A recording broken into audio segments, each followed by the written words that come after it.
The morning sun rose pale over the Pacific, glinting off a formation of silver bombers climbing through broken cloud. Below them, the volcanic islands of the Marianas shimmered in blue haze: Saipan, Tinian, Guam, freshly seized American fortresses carved from coral and blood. Brigadier General Haywood Hansell watched from the control tower at North Field as 111 B-29 Superfortresses rumbled down parallel runways, each carrying 12 tons of bombs. It was the 21st Bomber Command's first strike at Tokyo itself. The engines thundered like 1,000 drums of vengeance rolling eastward across the sea. Far across the water, in a cold hangar outside Tokyo, Captain Tatsuo Yamada tightened his flight gloves. His Kawasaki Ki-61 Hien sat poised like a caged falcon, frost glistening on its wings. At the morning briefing, officers spoke of giant 4-engine bombers sighted far to the southeast, machines flying higher than any fighter could climb. Yamada volunteered instantly. He had studied energy tactics, mastered the steep climb, and believed that courage could close any distance. As ground crews cleared snow from the runway, he whispered a silent promise: "I will reach them." At 27,000 feet, the first Superfortress formation encountered the jet stream. Winds no one had predicted, over 200 miles per hour. The bombers rocked violently, their contrails twisting into white ribbons. Navigator Captain Theodore Van Kirk fought the drift calculations while his commander, Colonel Robert Morgan, steadied the lead ship, Dauntless Dottie. Tokyo ahead, 20 minutes. Beneath them, the Pacific stretched like hammered steel. For the men inside the pressurized cabin, the air was warm, breathable, shirt-sleeve comfort at 30,000 feet. Below, unseen, Japanese radar operators at Chiba tracked the invasion of the sky. Yamada's Ki-61 roared down the runway at Chofu Airfield. The thin winter air bit at his face as the aircraft clawed upward. At 20,000 feet, the engine temperature needle trembled in the red. "Maintain climb!" his squadron leader barked over radio static.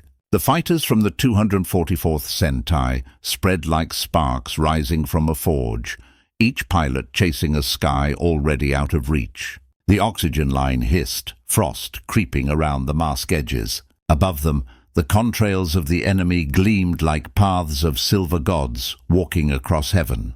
From 31,000 feet, the B-29 crews watched pinpoints of black, fighters trying to rise toward them. Gunner Staff Sergeant Robert Johnson tracked one through his remote sight, amazed at how slowly it seemed to climb. "They're stalling out," he muttered. "They can't even reach us." The bomber's analog computer automatically compensated for altitude and airspeed, keeping every gun aligned. Johnson didn't fire. The range was too great. "It's like watching them drown in air," he later wrote. Yamada's altimeter touched 29,000 feet. The controls grew sluggish, almost fluid. He squeezed the trigger. Short bursts vanished into the thin air, tracers curving beneath the bombers. The engine coughed. Oil pressure dropped. His aircraft trembled on the edge of a stall. For an instant he saw the gleam of an American emblem, distant but mocking. Then gravity reclaimed him.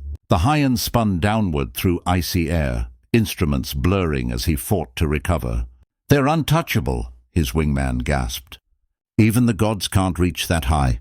Bombs fell from 31,000 feet, tiny specks that seemed weightless until they crossed the cloud base.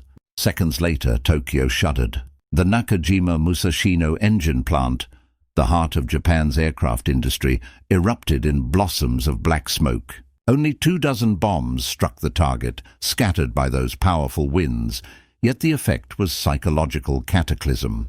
People looked up and saw contrails so high they could barely imagine men existed inside them.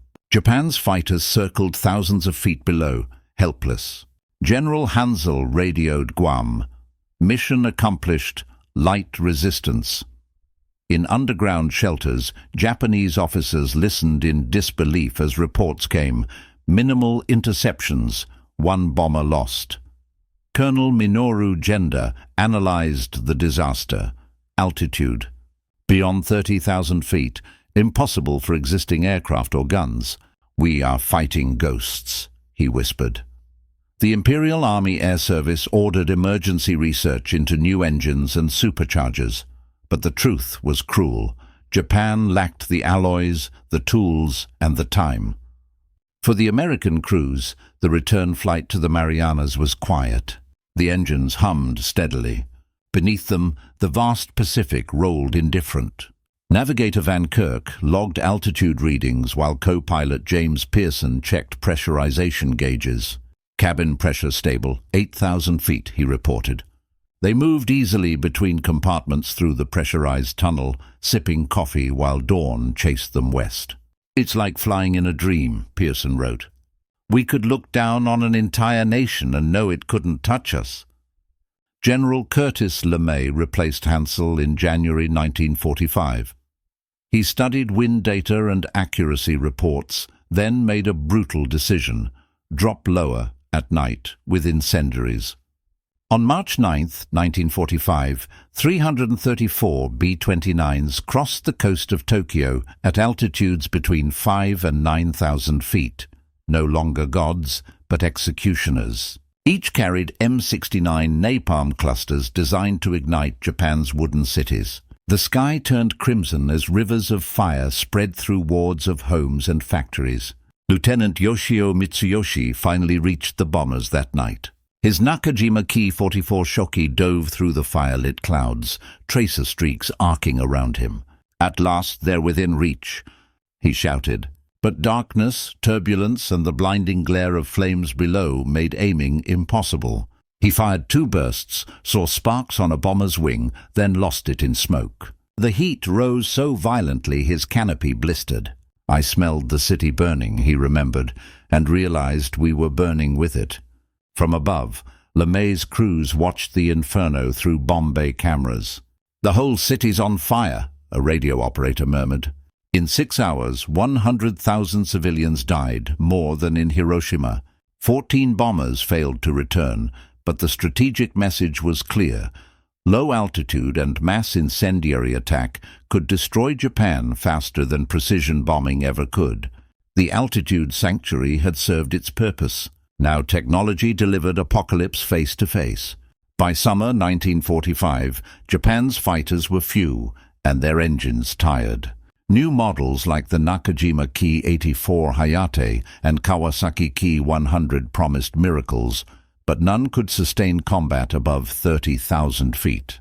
When Colonel Paul Tibbets lifted Enola Gay from Tinian on August 6th, the war's end rode inside its bomb bay. At 31,600 feet over Hiroshima, the world changed forever. Japanese interceptors launched. Too late, too low. Lieutenant Matsuo Yasui's fighter reached 29,000 feet, engine coughing, when the sky flashed white. From his cockpit, Yamada, now grounded and disillusioned, watched the vapor trail high above and felt nothing but emptiness. "We trained for honor, but the air itself betrayed us," he later wrote. "They fought with machines beyond imagination. We fought with belief." Beneath him, cities lay in ashes. Above him, the bombers crossed untouched.